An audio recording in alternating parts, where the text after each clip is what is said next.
I'm Mark Merkel with KPFA News Headlines. Attorney General Merrick Garland is just named a special counsel to oversee the Justice Department's investigation into the presence of classified documents at former President Donald Trump's Florida estate, as well as key aspects of a separate probe involving the January 6, 2021 insurrection and efforts to undo the 2020 election.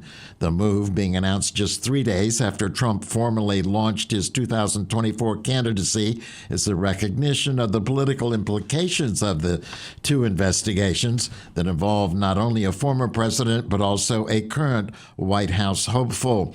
Garland said that Trump's announcement of his presidential candidacy and President Joe Biden's likely 2024 run were factors in his decision to appoint a special counsel. Garland said the appointment would allow prosecutors to continue their work indisputably guided only by facts and the law. The special counsel will be Jack Smith, a veteran prosecutor who led the Justice Department's Public Integrity Section in Washington and who later served as the acting chief federal prosecutor in Nashville, Tennessee during the Obama administration. More recently, has been the chief prosecutor for the special court in The Hague that is tasked with investigating international war crimes. The Justice Department describes Smith as a registered independent, an effort to blunt any attack of perceived political bias. Meanwhile, reports that the House Select Committee to investigate the January 6th attack on the U.S. Capitol has created a subcommittee to deal with outstanding issues, including potential criminal referrals to the Department of Justice. The Egyptian presidency announced today that the 27th UN Climate Change Conference will close at least 1 day later than expected, calling for negotiators to shift gears so an agreement can be reached on the remaining sticking points. COP27 President Sami Shokuri told delegates reunited at a plenary session to urgently work together to resolve the outstanding issues as swiftly as possible, and added that he hopes to finalize the conference by tomorrow. Earlier today, in an effort to spur talks along, UN Secretary General Antonio Guterres met separately with members of the European Union and the Group of 77 and China, which comprises almost all developing countries. The UN chief also met with China's special climate envoy and continued extensive consultations with several parties. North Korea has fired an intercontinental ballistic missile that landed near Japanese waters in its second major weapons test this month that showed a potential ability to launch nuclear strikes that could reach the U.S. mainland. Japan's defense ministry says the missile's range could potentially cover the entire United States. Twitter is continuing to bleed engineers and other workers after its new owner, Elon Musk, gave them a choice: either pledge to hardcore work or resign with severance pay. Thousands of employees signaled they were leaving ahead of a deadline set by Musk of last night, posting a salute emoji or other symbols familiar to Twitter workers on the company's internal Slack messaging board. The newest round of departures means the platform is continuing to lose employees just as it's gearing up for the World Cup. The tournament is one of the busiest events on Twitter and can overwhelm its systems if things go haywire. And many programmers who've been fired or resigned from Twitter this week say Twitter may soon fray so badly it could actually crash.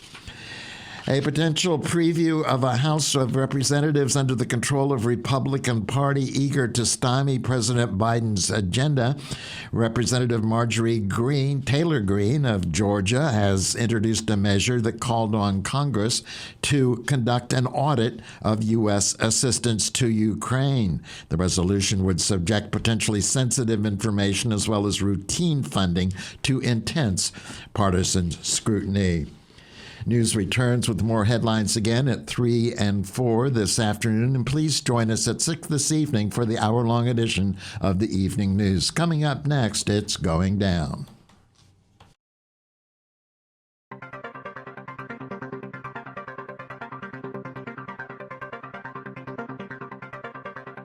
Coming to you from occupied Indigenous territory, you're listening to It's Going Down on Pacifica Radio, your weekly search for new forms of life amidst a civilization in collapse. On today's episode, we speak with two members of the Black Rose Anarchist Federation in the Bay Area about the ongoing UAW strike, the largest labor action since the pandemic, and how it's playing out across UC campuses in California, and how strikers are building rank-and-file power to fight for a cost of living wage increase. Let's dive right in. Party ain't over till we bring the whole city down. Party ain't over until we bring the whole system down. I wanna shop at the comedy store. I will build my home out of toys and oak.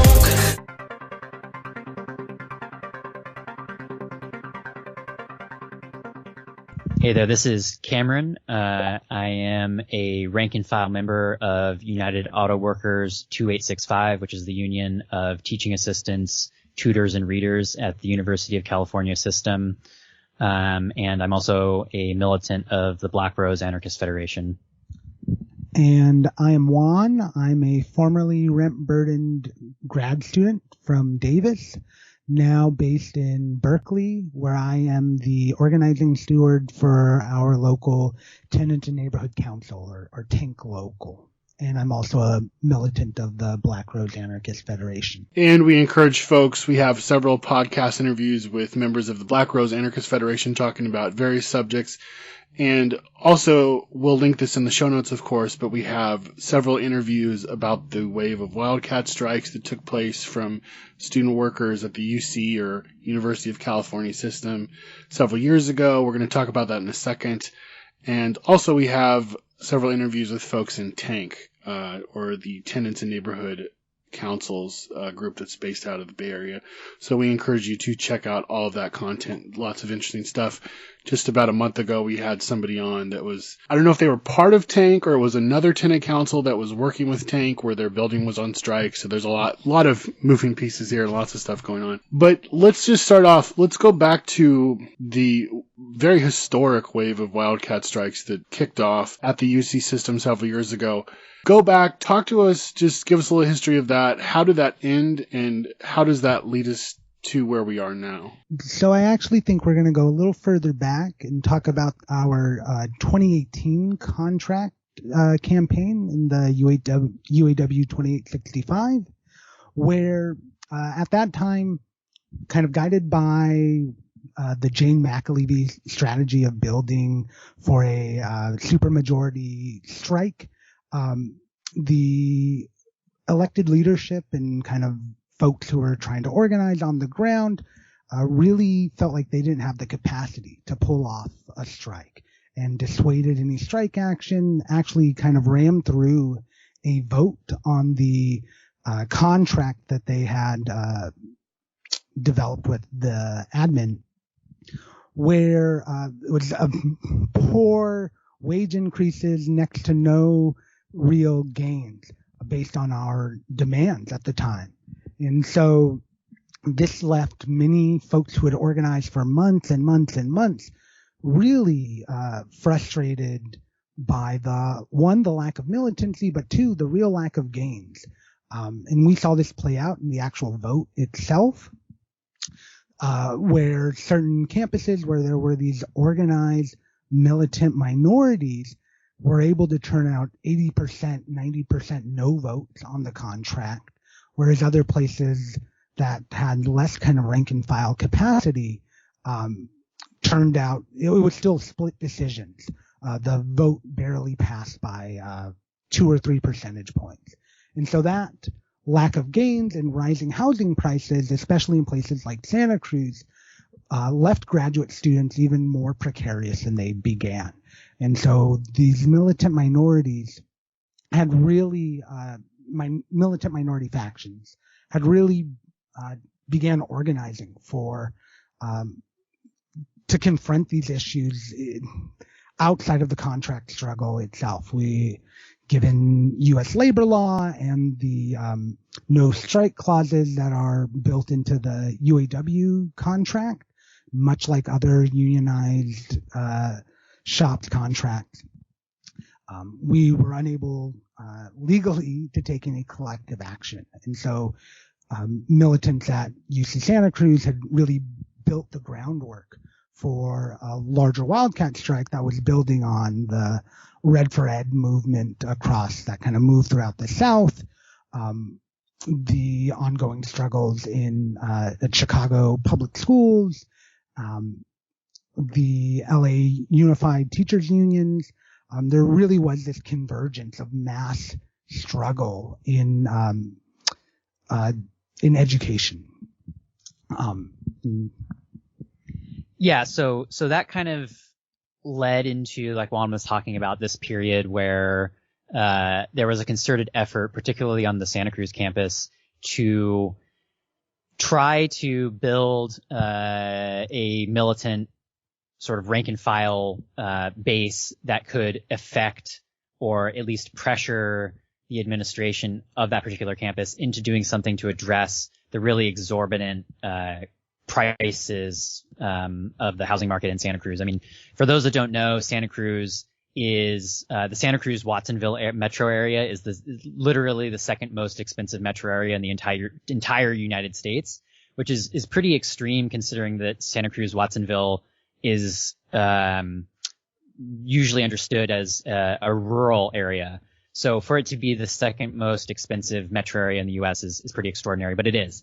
So given that issue, living in Santa Cruz in order to be able to work at the university, which again, for those that may not be aware, if you are a graduate student at the University of California, typically the arrangement is that you work as a teaching assistant, or there's a number of other positions that you can take, like a tutor or a reader, but typically you're a teaching assistant and you are tasked with performing, honestly, the vast majority of the labor to make a course for undergraduate students run. So you teach sections, which are sort of small units of larger courses. You take 30 or so, it should be less, but typically 30 or so groups of students from a larger lecture, and you teach them weekly. And then you also are responsible for grading those students.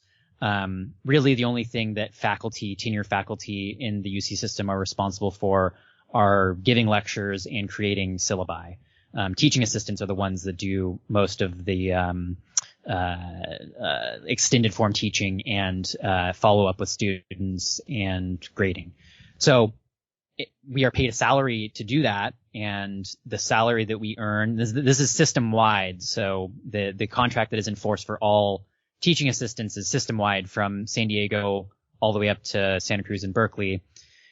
And we make just about $24,000 a year. That's the salary that we make. And in a place like Santa Cruz, where the average cost of an apartment is, $2,500 or more typically, it's just not feasible to be paying that amount of money to live in that place where you're supposed to be working. So it's not uncommon for people to commute in from outside, from San Jose. So to drive, people may not be familiar with the geography of California, but Santa Cruz is separated from the larger Bay Area by a small mountain range, and driving over that mountain range from a place like San Jose, for example, is very difficult, time consuming, hour plus long commute. So people do extreme things in order to be able to work at the university. And so with that in mind, with those issues, that primary issue of what is called rent burden, and again, just for clarification purposes, rent burden is a designation that is used by the federal government, particularly the Housing and Urban Development Department, which specifies that if somebody is paying 30% or more of their wages to rent, then they are technically rent burdened. And, on the Santa Cruz campus, I believe the last survey that we did found that 90+% of graduate workers are rent burdened. Similar surveys that have been system-wide have found similar numbers. 70 to 80% of workers across the UC system are rent burdened. But to bring it back to the history that we were talking about before, so this bad contract in 2018 gets put in place by a slim majority, and workers in Santa Cruz who are facing these really extraordinary, exorbitant prices in the housing market began to organize, basically to do something in the interim, because what they were basically told by the union leadership, at least the people that were in power at the time, was that, okay, well, we'll negotiate a different contract, in 2022. This was happening in 2018. Obviously, that's not feasible to wait that long in order to, if you're being faced with paying 40, 50, 60, some cases 70% of your wages toward rent, that is not a feasible way to go on living in a place. So they began to organize, and that is what eventually evolved into an escalatory campaign that started with actions that targeted the administration of Santa Cruz in particular, UC Santa Cruz in particular, but that basically got so much traction that it evolved into a moment where rank and file militants decided to call for a mass meeting to then decide whether or not to go on or initiate a wildcat strike. And again, for clarification purposes, if you're unaware what a wildcat is, most union contracts in the U.S. today, this is basically across the board, include a no strike clause. So while the contract is in force, if it has a no strike clause, you cannot strike. A wildcat is basically throwing that out the window and saying we're going to strike anyway, and we're going to do it, in spite of the contract being enforced, and typically without sanction from the union, from the union that is that the membership belongs to. So basically, yeah. So the wildcat began and extended basically from the winter of 2019 into early 2020, and was more or less ended by the COVID-19 pandemic. We were on the picket line basically up until the day that the university began shuttering classes. Obviously, this is true for everyone. None of us knew what was about to happen. No one knew that the world was about to shut down on the scale that it was. But that is the place where the wildcat left off. To get more specific, I guess, about the interim period, like right after COVID-19 shut things down, at that point in the struggle, there were about 40, if I remember correctly, 40 teaching assistants who were withholding grades, and that was the main strike action that the wildcat was taking, was that they were, as teaching assistants, we were withholding submitting undergraduate grades. So there were about 40 teaching assistants who had continued to withhold grades up until the very end of the strike. And the university eventually went forward with firing those people, which is a really, really uncommon practice. Teaching assistants don't get fired almost ever. You have to do something pretty egregious to get fired. So those people got fired. We basically went immediately into a mode of fighting against those firings and ensuring that people got rehired, and especially since we were going into a global pandemic, to make sure that those people would have access to their healthcare again. And we were very successful in ensuring that all those people got rehired. They did end up getting rehired, and they got access to their healthcare again. The other thing, and I think the thing that's important to emphasize about the wildcat, one of the main sort of specific material gains that we won in the wildcat was a $2,500 a year, so annual, and I'm going to use the university's language here, quote unquote, housing supplement, which essentially was a 10% wage increase for us. So to make that into a succinct statement, our wildcat won us a 10% wage increase while a contract was in force. I don't think that is something that can be understated. That's a really huge deal. And we can talk a little bit more about the other lasting effects that the wildcat has had, especially going into this strike, because there are other less, like specific monetary or material effects that have been almost more important than the money that we won during that period. So we can go into that. I don't know if you want to ask another question, but yeah, let us know how you want to go forward. You're listening to It's Going Down on Pacifica Radio. On today's episode, we speak with two members of the Black Rose Anarchist Federation in the Bay Area about the ongoing UAW strike, the largest labor action since the pandemic hit, and how it's playing out across UC campuses across California, and how strikers are building rank-and-file power. Follow us online at itsgoingdown.org and on Twitter and Mastodon at IGD_news. And now, back to the show. No, tell us what happened next. In the interim period, basically, negotiations. Well, let me back up.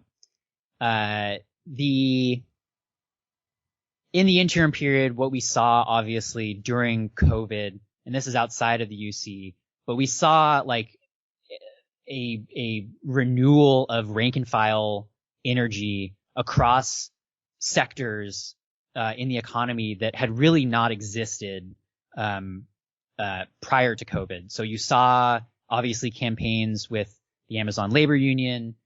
You've seen campaigns with workers at Trader Joe's, obviously the Starbucks campaigns. All these things are campaigns in sectors that had previously been considered, by the sort of mainstay traditional unions. They considered those sectors to be basically unorganizable. And rank and file workers have taken it on themselves and been, as we've seen, fairly successful in building out organizing structures in those places. So that is what obviously has happened in the bigger picture in the interim.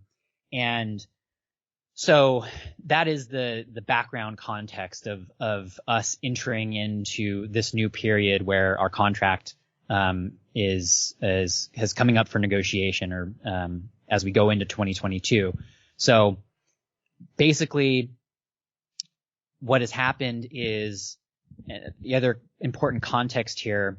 Well, I guess the other important thing that's happened specific to the UC system is that student researchers have formed their own union, and it was, I believe, in 2021 was the largest single new unionized body of workers in the U.S. in 2021 was student researchers at the University of California. So that was a huge, really important moment and force multiplication for us. Prior to that, during our Wildcat, there were student researchers who were involved, but they weren't covered by a contract. They weren't protected by a union. They weren't organized. And so for them to now be organized as a new bargaining unit is also really important.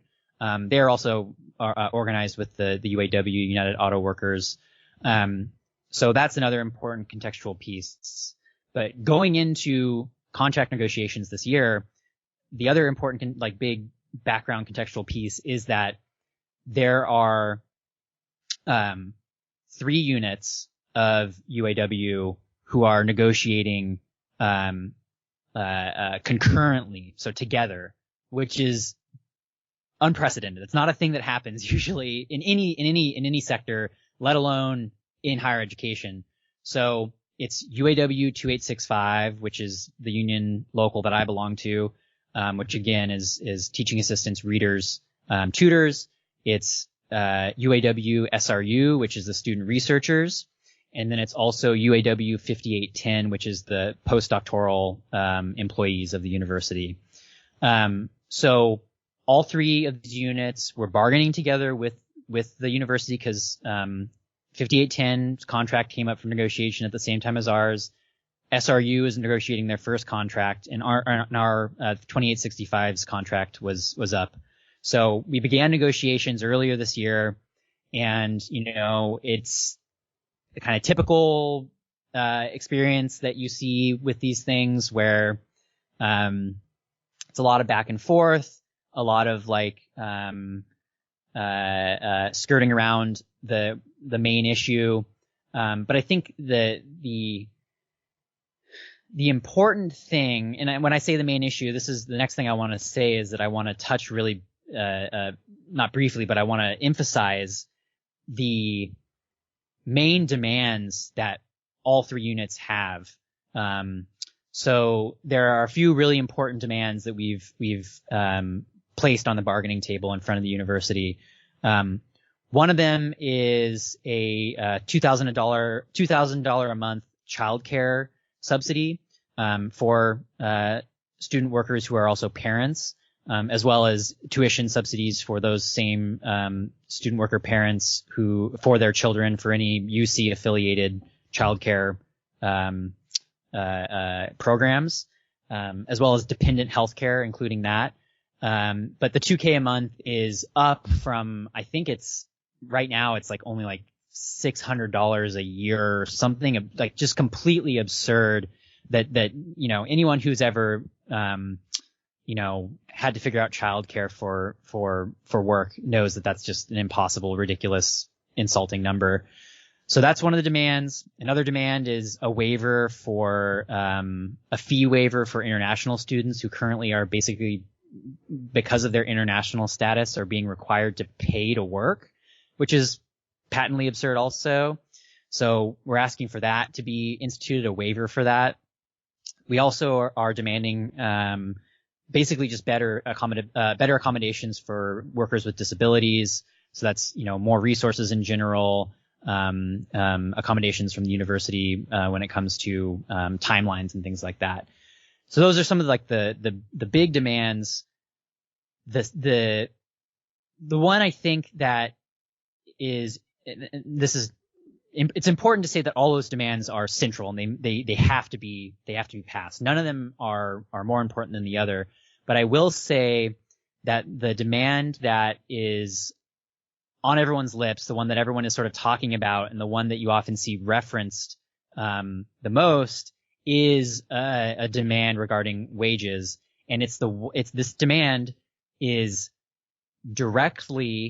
has a direct continuity from the Wildcat. So the Wildcat strike, the demand at the Wildcat strike was a cost of living adjustment, a COLA. And it was a increase basically of $1,412 a month for student workers at UC Santa Cruz specifically. That was the COLA demand when the Wildcat was happening. Since then, the union has taken up as its official demand a cost of living adjustment for all workers in the system. And that would basically would amount to a $54,000 starting salary for all workers. So again, to put it in comparison, our current starting salary is around $24,000. We're demanding $54,000. And the reason we're demanding that is because that number specifically would bring every academic employee at the university out of rent burden. No worker would be rent burdened if they were paid that amount. The other important thing about this demand is that it is adjusted annually as a cost of living adjustment. So, if inflation were to continue to rise, then this number, this $54,000 number, would be adjusted to ensure that no student worker would be faced with rent burden. And so I want to say real quick, and we can talk a little bit more about some other stuff in a moment, but I want to emphasize the fact that this demand, this COLA demand, like I said, it has a direct continuity from the Wildcat, and the only reason that the official union body has taken it up as a central demand at bargaining is because a militant minority of workers at UC Santa Cruz launched a Wildcat strike while a contract was in force that then spread to basically every UC campus in the system. And they built the power to make this into the prevailing demand that moved the majority of workers in the UC system. So it has now become the flagship demand essentially of this contract bargaining period. And again, would not have happened. There's no way it would have happened without the militant activity of workers, not just at Santa Cruz, but everywhere during the Wildcat strike. And so, this is, I think, an important thing to emphasize because it shows that a dedicated group of rank and file militants can have a really massively outsized effect that can then change the entire trajectory and direction and strategy of a much larger body like a union. So this is a really important point to emphasize, and I think it's sort of the key point we want to make in this interview is that the only reason why the demand that the university is facing from the union right now is $54,000 is because rank and file worker militants made that demand during the Wildcat. So that is, I think, that is the most important lasting legacy of the Wildcat strike, is that it changed the union. It changed the unions involved in this struggle. So yeah, that basically brings us up to where we are now. So negotiations were going on for basically the better part of 6 months.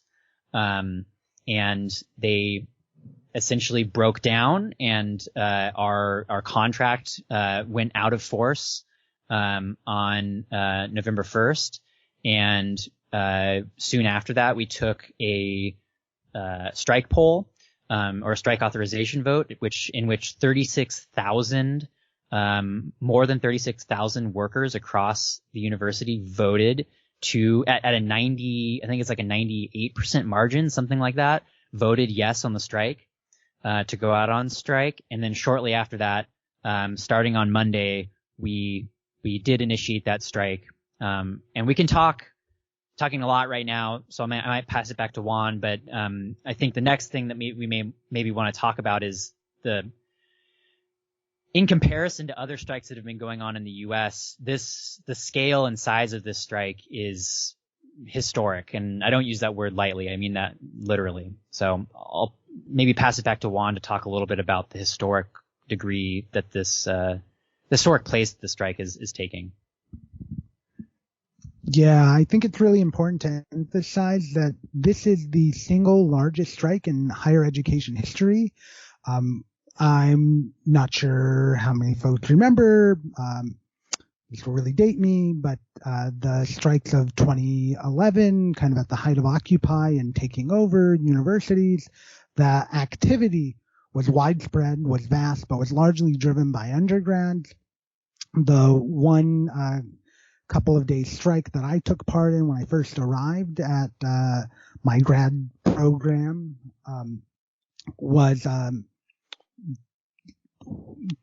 nowhere near as large as this is. This truly is unprecedented in the history of higher education, and even more contemporary. This is the largest strike since COVID-19 began in the U.S. At Kaiser Permanente in Northern California last year, the union brought out their mental health care workers, about 40,000 of them for a single day strike. Recently, there was about a 10-week strike of 2,000 mental health care workers in the same healthcare system. Those have been the largest ones since COVID started. So this 48,000 number of folks out on strike really dwarfs that. It's about 20% larger than the one right behind it. But the key point to emphasize there is that these are sites of social reproduction, where people are having day-to-day interactions with the people that they take care of, that are providing for our communities, that people have these deep relationships with. And there's lots of support behind them, which can and should translate into lots of power behind it. When worker struggles can unite with other sectors of these struggles, can really further shift the balance of power. So one way that can look for grad students who are living in university housing is to begin building for, say, rent strikes at the end of this month, to withhold your rent in support of, in solidarity with, the graduate student workers strike, to maximize the leverage on the university. The same thing for undergrads who are living in student dormitories. They can demand can withhold their housing fees and leverage that pressure on the university. So really building out confronting all of the university's tentacles at once to match the size and historic scale of this strike can really bring the university to its knees. But we'll pass it back over to you. You're listening to It's Going Down on Pacifica Radio. On today's episode, we speak with two members of the Black Rose Anarchist Federation in the Bay Area about the ongoing UAW strike, the largest labor action since the pandemic hit, and how it's playing out across UC campuses across California, and how strikers are building rank-and-file power. Follow us online at itsgoingdown.org and on Twitter and Mastodon at IGD_news. And now, back to the show. The big question that I have and a lot of other people have is that you had this momentous strike a little while back that was self-organized, came outside of the official union apparatus. And now this is, under the auspices of the union itself. So what is that dynamic like? And what does that mean for anti-capitalist militants on the ground? What does that mean for the makeup of the strike?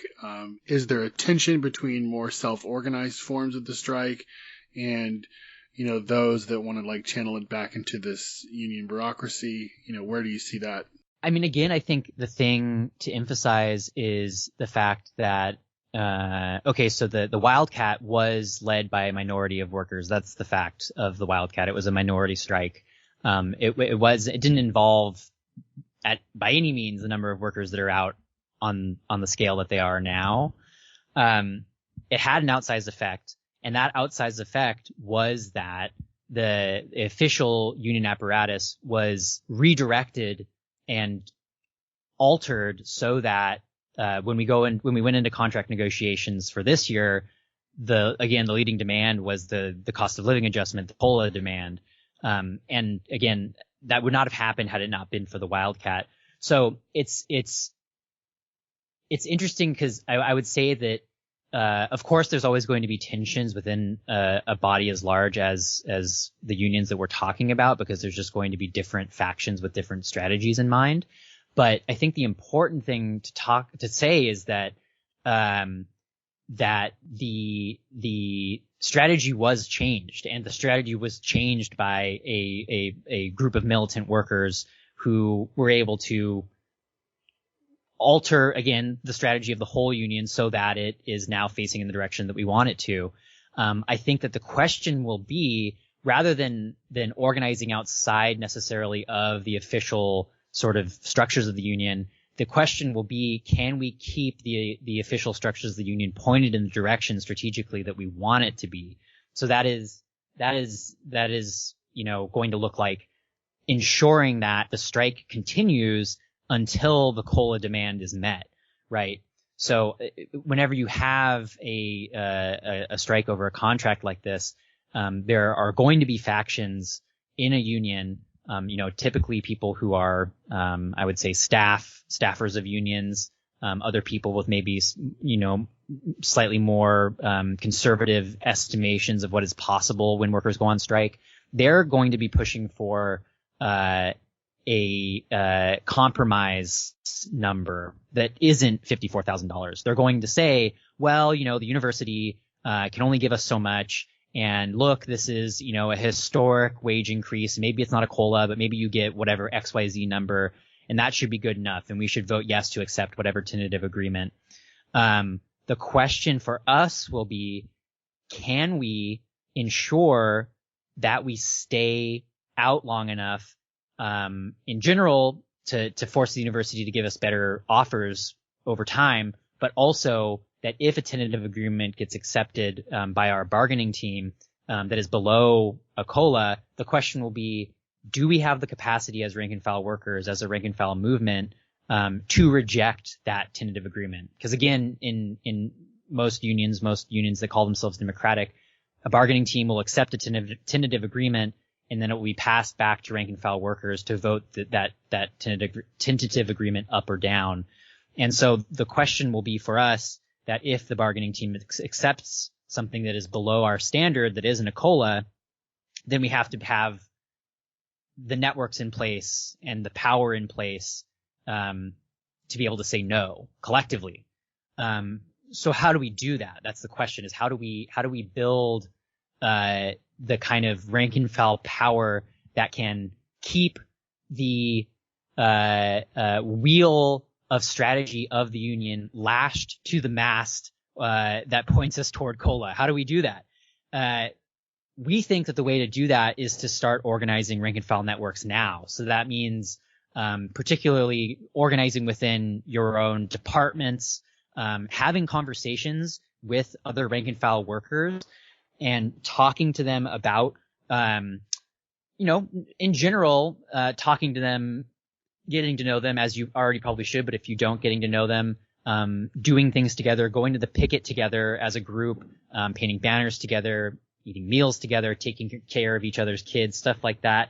But using those opportunities of interaction to build trust and to also talk about any possible offer or tentative agreement that comes from the university, so that once we have those rank and file networks built, we can then, like we said, activate them to vote no.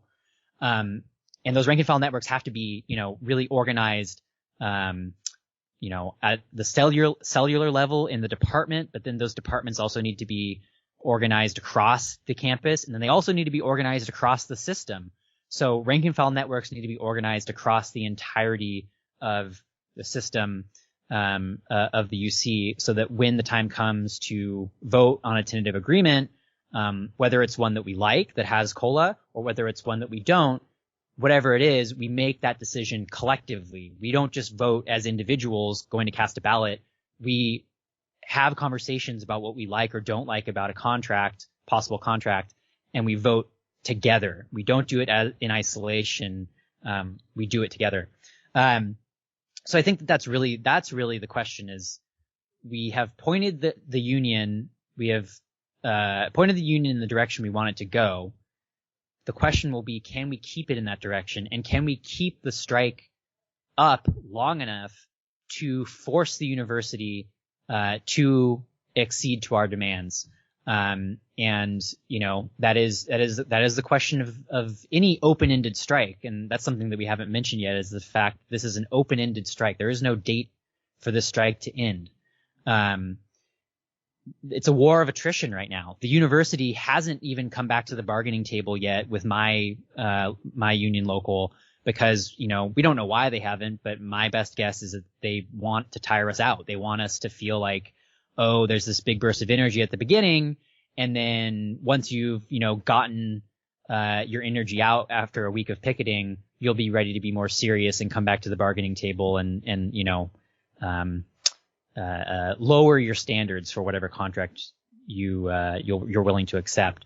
So the way to counter that is to build from the base up, is to build working rank and file worker networks that are in communication with each other, and that can, when a tentative agreement comes across the line, say, no, we don't want that, we want COLA.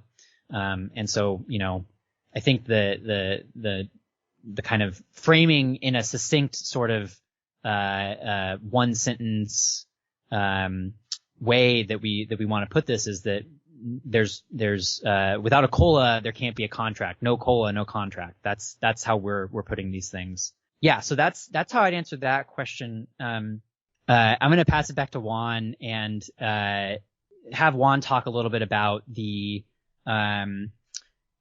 other sort of solidarity organizing that we've seen from different sectors that are adjacent to the strike. So, other workers that are involved in the UC, so that means workers who do like actual other workers who are doing work that are not employed by the UC but are maybe employed through contracts, faculty, lecturers.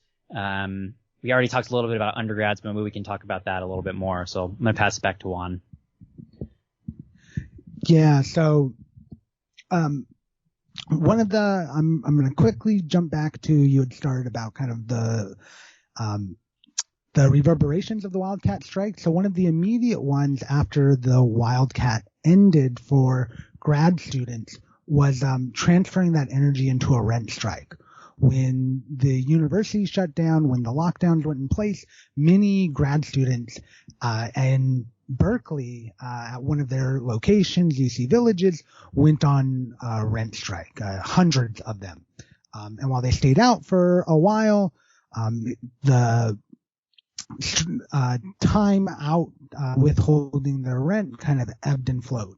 And so Tank had been helping to organize there, and we've been organizing with them over the past couple years, trying to build up some capacity to really confront the university on one of its other key domains or areas of control, which is in housing. So that's another area where we've been continuing to build some capacity. Again, a site where tenants can withhold their rent and leverage the power that they have together as a collective. Other laborers at the university can kind of take on similar actions with where they have the power to do so. So on the kind of on the labor side, there at UC Santa Cruz, bus drivers have been out in full support. Even some of the leadership have been out on the strike every day. There's actually a Starbucks organizing in Santa Cruz that is currently out on strike. The bus driver learned about this strike and is redirecting routes away from that Starbucks to support their strike. Similarly, in Berkeley, rank and file militants have gone to construction where there's unionized workers building new facilities, and have talked them into shutting down their sites, have walked off the job. Similarly, on the kind of faculty and lecturer side of things, they should be canceling classes totally. There's been some conversation about moving classes to online instruction. To give an analogy, that would be if you were working at a factory, that would be like walking out the factory gate, going home and making widgets with your own hammer and nails. That is not what should be happening. The university should be brought to a screeching halt. Similar kinds of actions that faculty and lecturers can take, especially towards the end of the quarter or the semester, is by withholding grades. This was one of the key choke points that Santa Cruz rank and file workers leveraged really well during the Wildcat, and something that we should take with us going into this next struggle. Ways that can look is by giving everyone A's or giving them incompletes. Again, really making sure that the university's typical operations is brought to a screeching halt. And then finally, undergrads who are facing similar conditions like their housing should be talking about withholding their rent. They should try to put pressure on the university as much as they can. Doing email blasts, phone blasts, but again, doing this collectively from the ground up. Masses of folks taking action where they have power on the all the different tentacles of the university and bringing down the monster that it is. You're listening to It's Going Down on Pacifica Radio. On today's episode, we speak with two members of the Black Rose Anarchist Federation in the Bay Area about the ongoing UAW strike, the largest labor action since the pandemic hit, and how it's playing out across UC campuses across California, and how strikers are building rank-and-file power. Follow us online at itsgoingdown.org and on Twitter and Mastodon at IGD_news. And now, back to the show. You all talked a lot about building up rank-and-file networks. I'm just curious, you mentioned this is the biggest strike since the pandemic began. What does that actually look like on the ground? Are people doing like mutual aid projects? We've seen things like people setting up barricades at UC Davis. What are some of the forms this self-organization is taking that you're seeing? Yeah, great question. In general, it's meant that it's just massive numbers of workers walking off the job. So I'm a worker at Santa Cruz, which is a relatively small campus compared to some of the other sort of flagship campuses in the UC system, like UCLA or Berkeley. We have about a little less than 3,000 academic student employees at Santa Cruz, but campuses like Berkeley and UCLA have, upwards of 6, 7, 8,000. And we've seen those numbers out in force at those large campuses and elsewhere. At Santa Cruz, we've seen, huge proportions of our workers out too. We've seen just constant picketing, tons and tons of picket signs. In some cases, entrances being shut down. Other workers, deciding to turn away.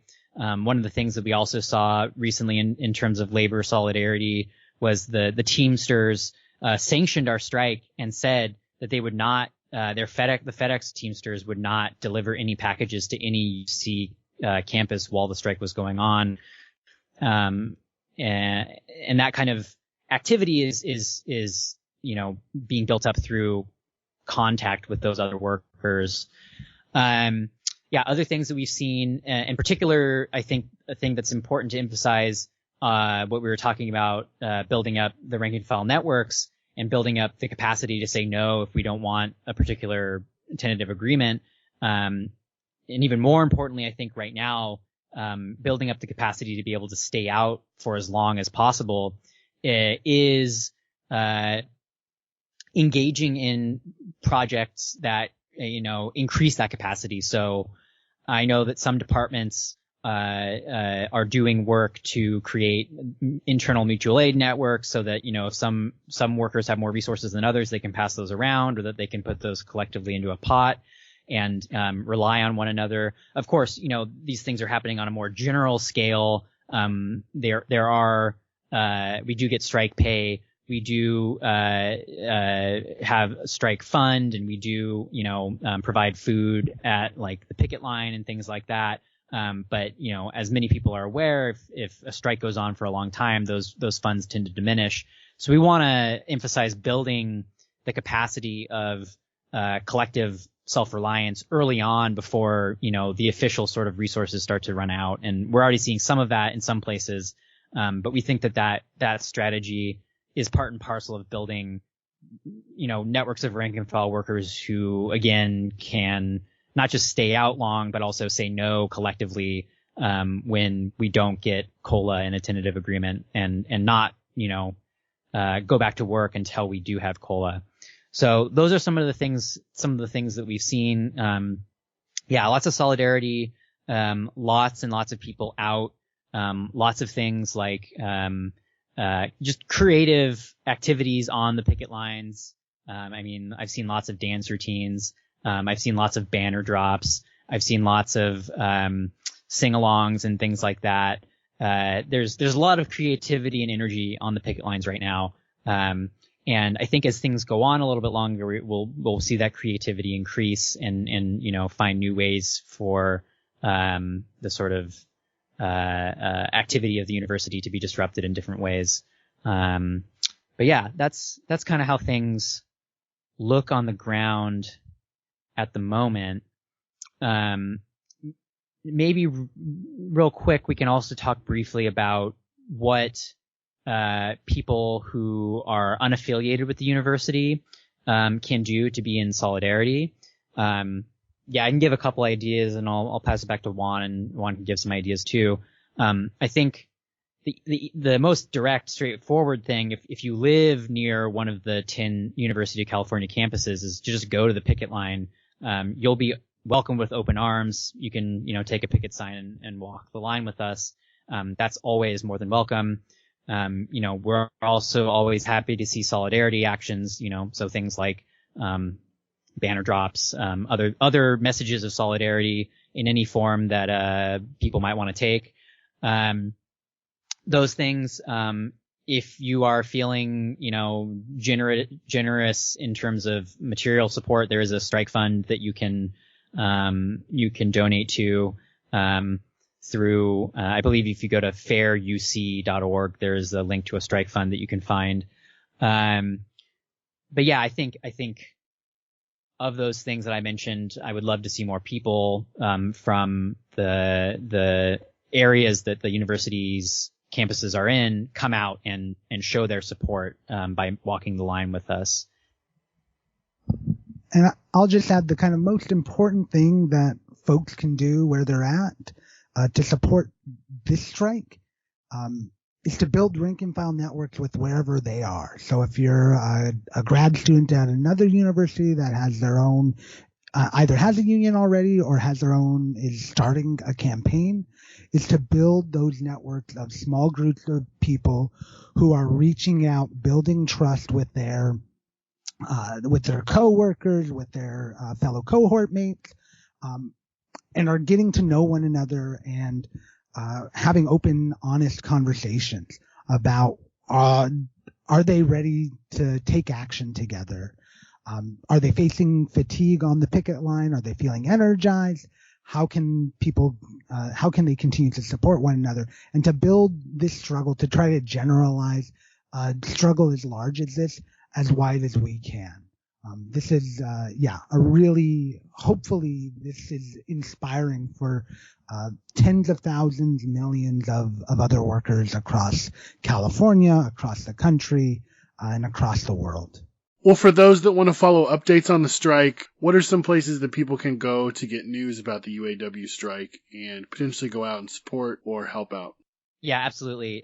To connect, I would recommend following on both Instagram and Twitter, Pay Us More, UCSC. That's the sort of rank and file movement at Santa Cruz.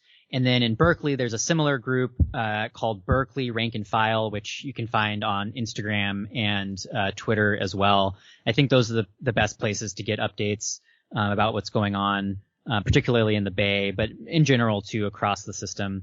And then if you want to follow the Bay Area local of Black Rose, we'll give ourselves a little plug real quick. You can follow us on Twitter at Bay Area BRRN. That's Bay Area Burn. And you can also, we have a new Telegram channel because no one really knows what's going to happen with Twitter. Also, that's the thing.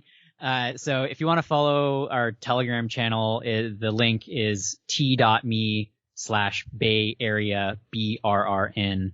And then generally the National Federation's website is blackrosefed.org. So you can check things out there. Juan and I have co-authored an article that kind of encapsulates a lot of what we talked about today, in a maybe shorter version. And that's going to be published on the Black Rose website coming up here, very soon, hopefully by the time, this interview is out. So be sure to check it out there. You're listening to It's Going Down on Pacifica Radio. Follow us online at itsgoingdown.org and on Twitter at IGD_news. We'll be back next week at the same time and same place. KPFA has always been more than a radio station. We're a local destination for discussion and connection. When you turn on 94.1 FM or check out KPFA's website, you too belong to the Bay Area. Our local programming, news, analysis, culture, and alternative music is reflective of where we live, who we are today, and how we're growing as a vehicle for community engagement. Please donate today at kpfa.org. Thank you.